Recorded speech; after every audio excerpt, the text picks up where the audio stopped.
শহীদ মুক্তদেরকে আজকের এই ভাষার মাসে এবং 24-এর রক্তদানের জন্য, জীবন দানের জন্য ছাত্র, যুবক, শ্রমিক জনতা যারা 2024 আমাদেরকে শান্তিপ্রিয় নতুন বাংলাদেশ গঠনের জন্য উপহার দিয়েছেন, তাদেরকে অভিনন্দন জানাচ্ছি, দাবি জানাচ্ছি অন্তর্বর্তী সরকারের কাছে যেমনই ভাবে 2024 শহীদদের, ছাত্র জনতার আপনি যেমন সম্মান সুযোগ সুবিধা দিচ্ছেন, আজকে ভাষার শহীদদের সমান দাবি, ভাষার শহীদদেরকে রাষ্ট্রীয় সম্মান সুযোগ সুবিধা দেওয়ার জন্য ডক্টর মোহাম্মদ ইউনূসকে আজকের মানববন্ধন থেকে দাবি জানাচ্ছেন।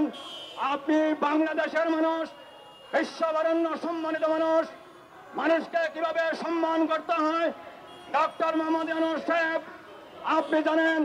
অতএব ভাষার শহীদদেরকে সম্মানিত করুন, তাদের পরিবারকে সম্মানিত করুন, মূল্যায়ন করুন 69-কে, মূল্যায়ন করুন 71-কে, সম্মানিত করুন 2024-এর সেই বৈষম্য মিলি ছাত্র আন্দোলনকে, তাদের অবদানকে, তাদের রক্তকে ব্যথায় যেতে দেওয়া যাবে না। যদি ডক্টর মোহাম্মদ ইউনূস ছাত্রদের অবদান ব্যথায় যায়, বাংলাদেশ আবার হয়ে যাবে ফ্যাসিস্টের আখ্যানা, বাংলাদেশ আবার হয়ে যাবে আইএমএ জাহেলিয়াতের আখ্যানা। অতএব ডক্টর মোহাম্মদ ইউনূস সংস্কার করুন, বিচার করুন, বাংলাদেশের জন্য যোগে যোগে যারা রক্ত দিয়েছেন, বাংলাদেশের জন্য যারা যোগে যোগে যারা জীবন দিয়েছেন, তাদেরকে মূল্যায়ন করুন, সংস্কার করে বিচার করে নতুন বাংলাদেশ গঠন করুন, শান্তির বাংলাদেশ গঠন করুন। আগামী মাহে রমজান আগত, সেই রমজান মাসের পবিত্রতা রক্ষার জন্য ঐক্যবদ্ধভাবে দেশ এবং জাতিকে মাহে রমজান সুষ্ঠু সুন্দরভাবে আদায় করার জন্য সেই ব্যবস্থা করার উদাত্ত আহ্বান জানিয়ে বাংলাদেশ জাস্টিস পার্টির পক্ষ থেকে আজকের আয়োজকদেরকে অভিনন্দন জানিয়ে আমার বক্তব্য এখানে শেষ করছি। আল্লাহ হাফেজ। বাংলাদেশ দীর্ঘজীবী হোক। ইতোমধ্যে আমাদের মাঝে উপস্থিত হয়েছেন অগ্রগামী মিডিয়া ভিশনের পরিচালক, অন্যতম দক্ষ সংগঠক গোলাম ফারুক মজনু। আমি এবার তাকে আহ্বান জানাবো সংক্ষেপে বক্তব্য দেবার জন্য। জনাব গোলাম ফারুক মজনু, অগ্রগামী মিডিয়া ভিশনের পরিচালক।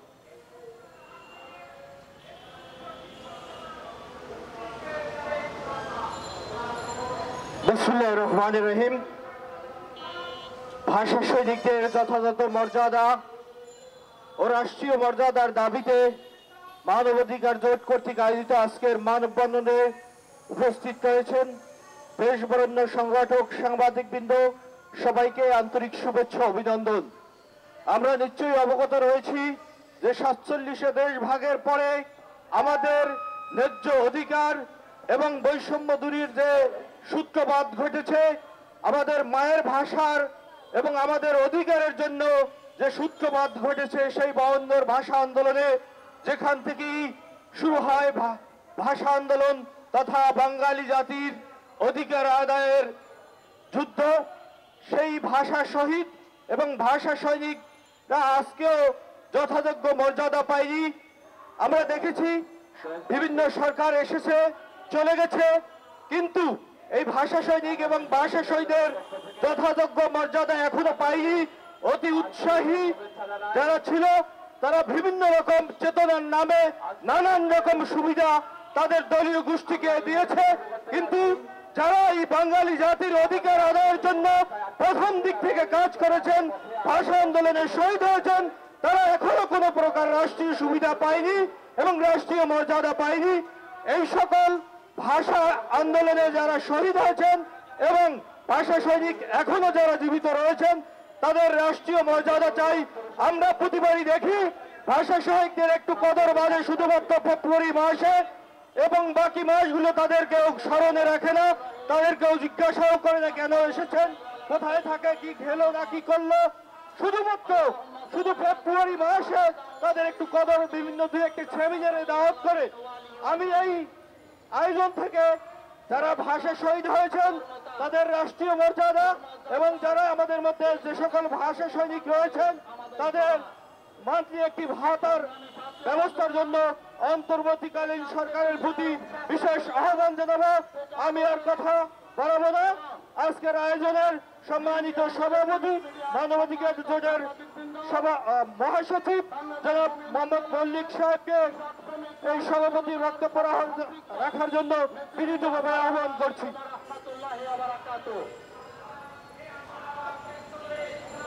প্রিয়, আমরা একেবারে শেষ প্রান্ত উপস্থিত হয়েছি। মানবাধিকার জোট আয়োজিত আজকের এই ভিন্ন ধর্মী মানববন্ধনে আপনারা যারা অংশ নিয়েছেন প্রচার প্রসার এবং বিকাশ করার জন্য আপনাদের অভিনন্দন।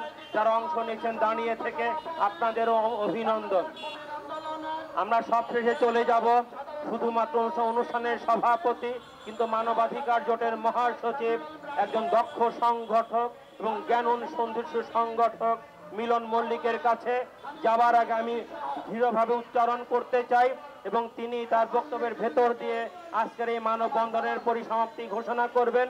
তার আগে আমি বলতে চাই, আমার ভাইয়ের রক্তে রাঙানো 21শে ফেব্রুয়ারি আমি কি ভুলিতে পারি, ছেলেহারা শত মায়ের অশ্রু গড়ায় ফেব্রুয়ারি আমি কি ভুলিতে পারি।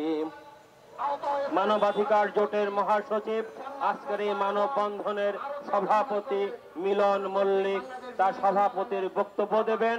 আজকের এই মানববন্ধনের পরিসমাপ্তি ঘোষণা করবেন। আপনাদের সকলের মঙ্গল হোক।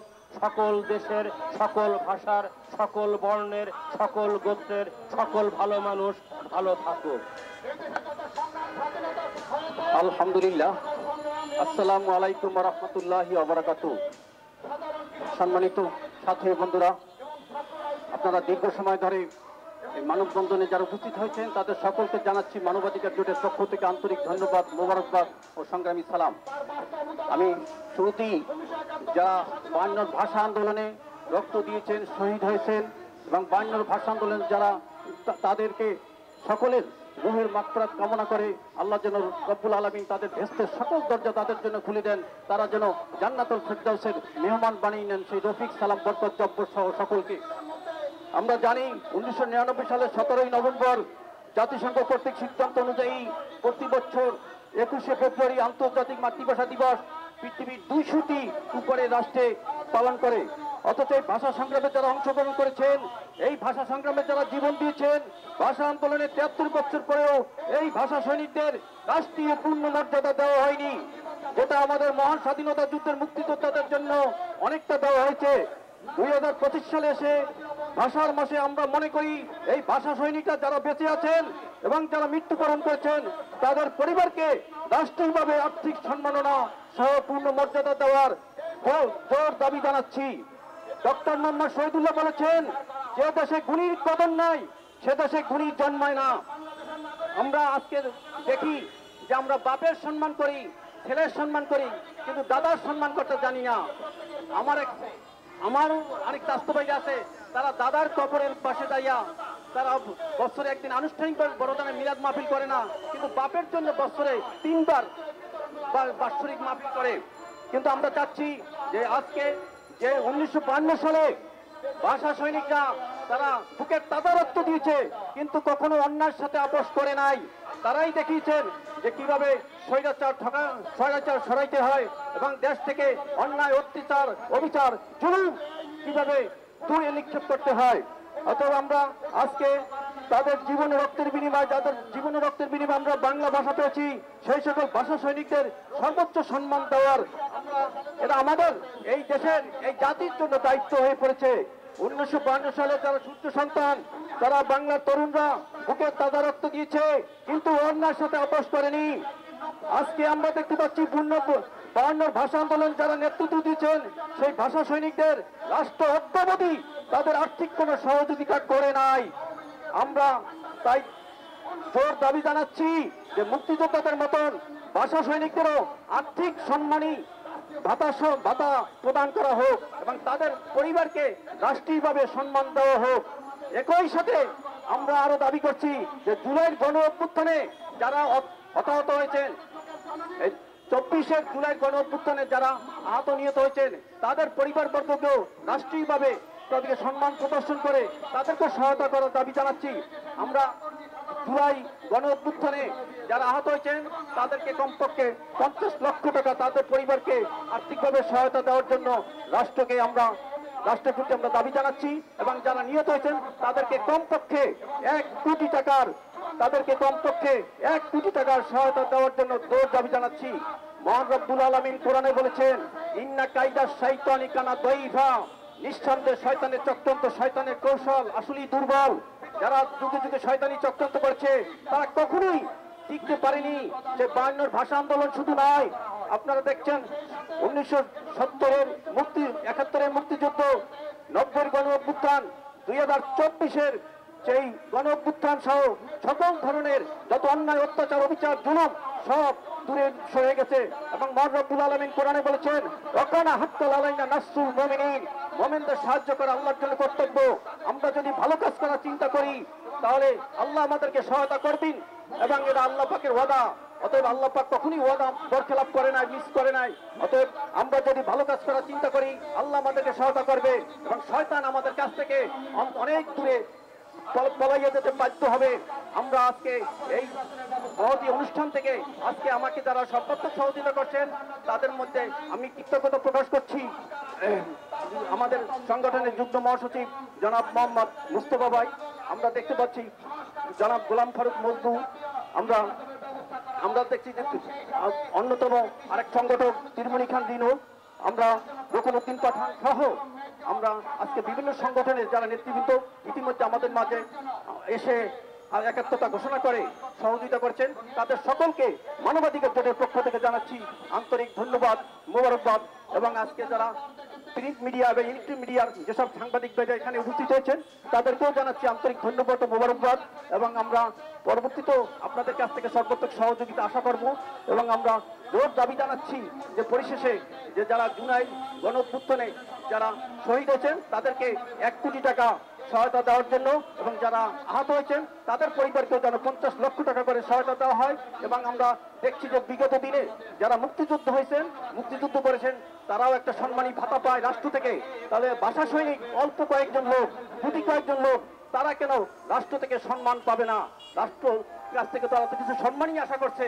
তারা যদি জুলাই গণ অভ্যুত্থান তারা যদি আমাদের সন্তান হয় তাহলে আমাদের 71 মুক্তিযুদ্ধ হবে তাদের বাবা, এবং ভাষা সৈনিক হবে তাদের দাদা। অতএব দাদার সম্মান যদি আমরা না বুঝি তাহলে আমি আমার নিজের সম্মান থেকেই অনেক দূরে সরে গেলাম। এবং আল্লাহ পাক আমাদের সকলকে জীবনের শেষ মুহূর্ত পর্যন্ত ভালো কাজ করার মতন তৌফিক দান করুক। এবং এবছর যারা 21-এ পদকপ্রাপ্ত হয়েছেন তাদের মধ্য থেকে বিভিন্ন ধরনের রদবদল, বিভিন্ন ধরনের সমস্যা আমরা শুনতে পাচ্ছি, কিন্তু আমরা জানি যে যারা ভাষা আন্দোলন ওই সময় যারা ত্যাগ দিয়েছেন তাদের পরিবারকে অবশ্যই যেন 21-এ যে পদক দেওয়ার সময় তাদের পরিবারকে যেন অবশ্যই ডাকা হয়। এবং আমরা শুধু যে এই 21শে ফেব্রুয়ারি দিন শুধু ভাষার জন্য কয়েকটা ভুল দিয়ে আমরা বাড়িতে চলে গেলাম, শুধু সেইটাই নয়, আমরা তাদের জন্য যতটা কাজ করব এটা আমাদের পরবর্তী জেনারেশনের জন্য এটা আমাদের নিজেদের কাজ বলে গণ্য হবে।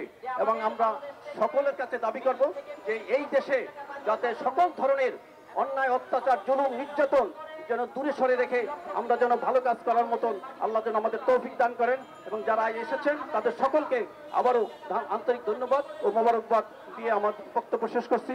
আসসালামু আলাইকুম।